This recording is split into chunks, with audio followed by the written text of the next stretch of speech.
As principais regras da hermenêutica. A regra principal ou fundamental da hermenêutica é que a Bíblia explica a própria Bíblia. Ou seja, a Escritura é explicada pela própria Escritura. Como assim? Você lê um versículo bíblico, não entendeu o versículo, o que é que você faz? Você leia um pouquinho antes, um pouquinho depois, leia outros versículos com passagens idênticas àquela, tenta ler o capítulo, o livro e a Bíblia toda, se preciso for, para que você consiga entender algo. Então, a explicação da Bíblia encontra-se dentro da própria Bíblia e não fora dela. É preciso tomar a palavra no seu sentido usual ou sentido comum. Quando os profetas falavam com o povo, eles falavam em uma linguagem que o povo entendia. Então o povo não era privado daquela mensagem. Nós temos dificuldade de entender a linguagem que o texto foi escrito, porque nós não somos do tempo em que o texto foi escrito. Mas os judeus, na época, e até mesmo quem não era judeu, porque a Bíblia não foi escrita só para os judeus, por exemplo, Jonas, quando estava pregando em Nínive, ele estava em outra parte. Quando o apóstolo Paulo escreve para outras pessoas, para outras cidades, não era para judeu. Então, as pessoas que eram daquela região entendiam o que estava sendo escrito.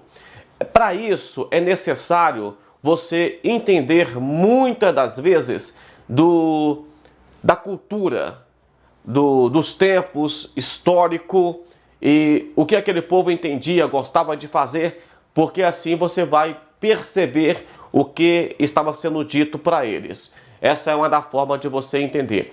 Os autores não escreveu a Bíblia, ou falou, porque a Bíblia era falada no Antigo Testamento, eles não falaram na linguagem culta que nós entendemos hoje. Eles simplesmente falavam e era entendido. Então, para isso é preciso, às vezes, de entender, por exemplo, até mesmo livros como esse aqui, por exemplo, Manual de Tempos e Costumes, para você entender o que é que um texto está realmente querendo dizer. A segunda regra da hermenêutica é para interpretar um conjunto de frases. Você não pega uma frase isolada. Por exemplo, quando está se falando de corpo, de cabeça, de sangue, então o conjunto de palavras ele vai estar sempre trabalhando nesse sentido. Quando o texto varia, por exemplo, no Antigo Testamento, é comum você ver dizendo que alguém foi salvo. Salvo de quê? Teve um livramento de morte ou de outra punição.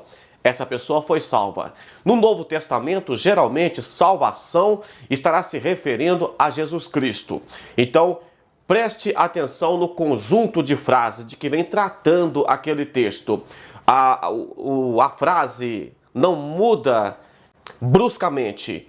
O texto ele vem seguindo um conjunto de frases, entendeu? Corpo, cabeça, mão. A ideia da frase ela é sempre junta, ela segue um padrão.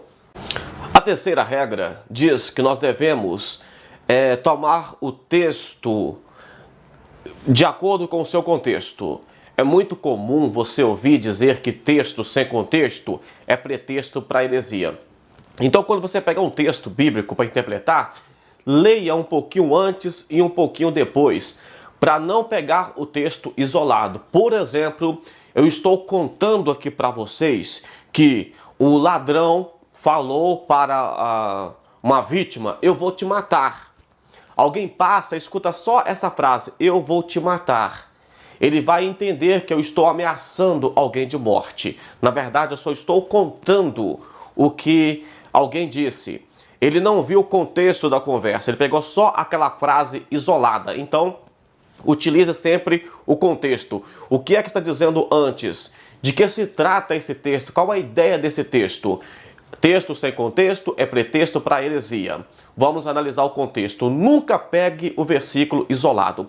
E sempre que alguém tentar te apertar com alguma doutrina falsa, alguma doutrina de homem, vento de doutrina, e ler para você um versículo para te mostrar que você está errado, Leia um pouquinho antes e um pouquinho depois, porque geralmente o texto vai explicar depois que aquela pessoa está errada. Por exemplo, eu digo para você que a paz não pode ser paz do Senhor, tem que ser a paz de Deus, porque Senhor existe muitos. Aí eu pego o texto para você e te mostro, olha, existe muitos senhores. Se você ler um versículo a seguir, vai dizer, mas nós temos um único Senhor. Então, tanto faz se a paz de Deus ou se a paz é do Senhor, se temos um único Senhor. Essa é a terceira regra mais importante da hermenêutica. Quarta regra.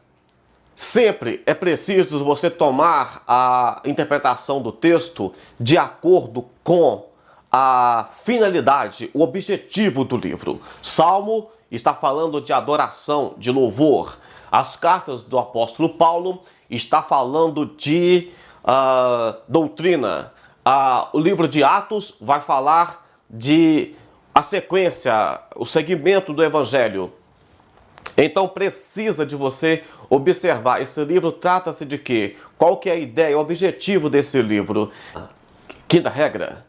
Você deve sempre olhar o texto no sentido de analisar as passagens paralelas. Por exemplo, eu estou lendo um texto que fala que Baal é Deus. Elias falando, Baal é Deus. E então é importante eu analisar outras passagens referentes a Baal para saber se Elias estava realmente dizendo que Baal era Deus ou não. Então, nas outras passagens paralelas, que trata-se de Baal, eu estarei entendendo que Elias não estava chamando Baal de Deus. Na verdade, ele estava usando o recurso da linguagem que nós conhecemos por ironia. Ele estava sendo irônico ao dizer que Baal é Deus. Participe do canal, se inscreva. Deus abençoe, um forte abraço, até mais.